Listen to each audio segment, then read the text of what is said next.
Selamat pagi Bapak Ibu dan saudara-saudara yang dikasihi Tuhan. Saya berharap kita semua dalam keadaan baik dan mari kita sama-sama siapkan hati untuk berdoa dan merenungkan firman Tuhan. Tuhan Yesus yang baik, terima kasih buat hari yang baru yang Tuhan berikan buat kami. Sebentar kami akan merenungkan firman Tuhan.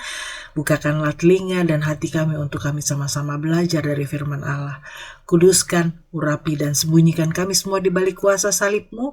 Biarlah Engkau boleh menolong kami sehingga firman-Mu boleh tertanam dan menjadi rema di hati kami. Terima kasih Tuhan, dalam nama Tuhan Yesus Kristus kami sudah berdoa. Amin. Kasih yang berpengharapan. Pagi ini kita akan belajar tentang kasih yang berpengharapan dan ayat pokok yang akan kita baca sama-sama kita akan ambil di dalam Kejadian 26 ayat 22. Ia pindah dari sana dan menggali sumur yang lain, dan sumur itu tidak dipertengkarkan. Itulah sebabnya dinamainya Rehobot. Katanya, sekarang Tuhan telah memberi kelapangan kepada kita, sehingga kita dapat beranak cucu di negeri ini. Kejadian 26 menceritakan perjalanan Ishak di masa kelaparan. Tuhan berjanji menyertai Ishak.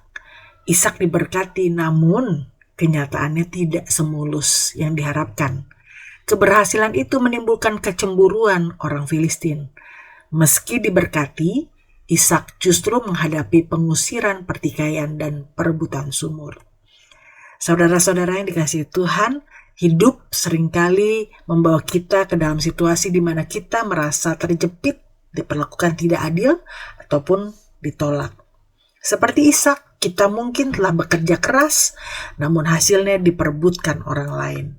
Kita menggali sumur, berusaha, berdoa, dan berjuang, namun orang lain datang merebut hasilnya. Saat itulah kita diuji apakah kita akan menyerah atau tetap percaya bahwa Tuhan masih punya tempat yang lebih baik untuk kita. Ishak menghadapi serangkaian tantangan besar di tanah Filistin. Setiap kali ia menggali sumur dan menemukan air, para gembala Gerar datang dan berselisih dengannya. Namun yang luar biasa, Ishak tidak membalas, tidak marah, dan tidak berhenti berusaha. Ia terus menggali sumur baru, tanda bahwa ia tidak kehilangan kasih, iman, dan pengharapannya. Akhirnya, ketika ia menggali sumur yang ketiga, tidak ada lagi pertengkaran. Ia menamai tempat itu Rehobot, yang berarti lapangan yang luas atau tempat kelapangan. Disitulah Ishak bersyukur dan berkata, sekarang Tuhan telah memberi kelapangan kepada kita. Pesan yang kuat dari kisah ini adalah setiap kali pintu tertutup, Tuhan sedang menyiapkan pintu lain yang lebih besar dan lebih baik. Ishak tidak akan sampai ke Rehobot jika ia berhenti di sumur pertama atau kedua. Begitu juga dengan kita. Jangan berhenti di tengah perjalanan hanya karena kita menghadapi kesulitan. Rehobot adalah bukti bahwa janji Tuhan tidak gagal, walaupun prosesnya panjang. Mari kita tetap pandang kepada Tuhan yang sanggup memelihara hidup. Rehobot adalah simbol tempat pemulihan dan pertumbuhan.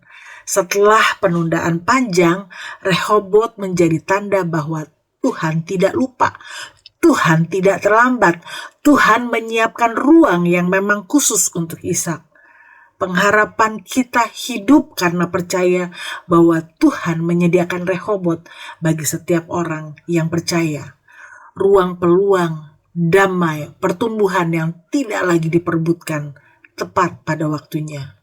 Jadi summary renungan firman Allah pada pagi hari ini, jangan menyerah ketika kita menghadapi tantangan. Penolakan hari ini bisa jadi adalah cara Tuhan mengarahkan kita menuju tempat kelapangan yang Ia sediakan. Yang kedua, percayalah bahwa Tuhan bekerja di balik setiap proses. Tuhan tidak hanya memberi sumur air, tetapi juga ruang kehidupan. Tempat di mana kita bisa bertumbuh, berkembang, dan menjadi berkat bagi banyak orang. Tetaplah berpengharapan, Tuhan pasti menolong. Demikian renungan firman Allah pada pagi hari ini. Mari sama-sama kita berdoa. Terima kasih Tuhan buat kasih, kuasa, dan penyertaan Tuhan yang tidak pernah berubah untuk kami. Firman-Mu mengingatkan kami untuk berpegang pada kasih Tuhan, terus berpengharapan dan melangkah dengan iman. Kami percaya Roh-Mu ada bersama dengan kami, diam di dalam kami dan bekerja untuk mendatangkan kebaikan. Berkati kami dan jadikan kami berkat dimanapun kami berada. Terima kasih Tuhan, di dalam nama Tuhan Yesus Kristus, kami sudah berdoa. Amin. Selamat pagi, tetap setia dan semangat berkarya. Tuhan Yesus memberkati.